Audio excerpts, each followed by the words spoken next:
Hello everyone, welcome back. In our last video we created some CSS stylings, and if you look at this you will notice that we actually have some little inconveniences writing CSS like this. Now let's create another paragraph tag but without these styles. Save this and open up the browser again.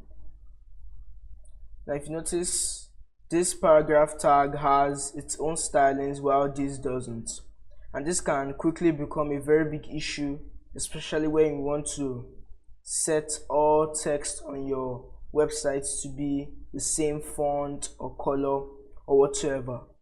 Now how can you do this? Now the best way to do this is using internal CSS. And to write internal CSS, write it just the same way we saw the example on example.com. So you go into the head tag and type in the style tag. Now you can put this style tag anywhere in your page, but it's more widely put in the head tag. Now after creating the style tag, you set a type and set this to text/CSS, so our browser knows that this is some CSS style sheets. Now let's get rid of all the styling, and let's say we want to set all our paragraph tags to be red. Now to do that, you first select all the P tags by typing in P.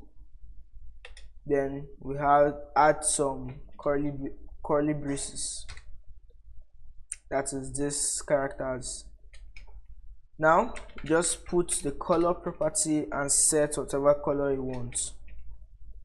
Now when we save this and go back to our web page, you will see that all paragraphs in our page have the color red, and if we add more, you'll notice that they all still have the same colors.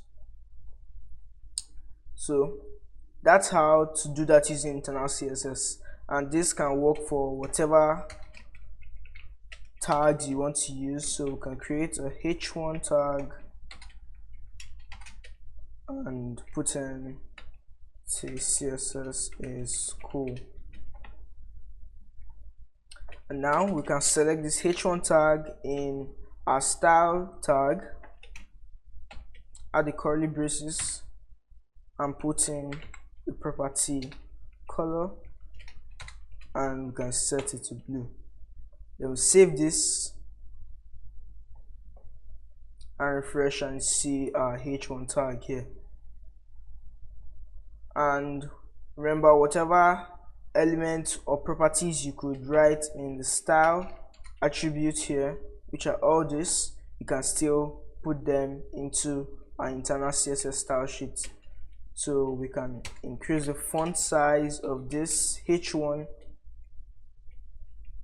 to 3 rem, and when we save that, you'll see that the header tag text has become bigger. Now you can add as many CSS properties to each tag, and we're going to be looking at each of them as we go further into this section. And there's one more way to do this, and that is putting all your CSS code into an external file and importing that file into your HTML web page. And in the next video we're going to be looking at how we can do that. So see you then.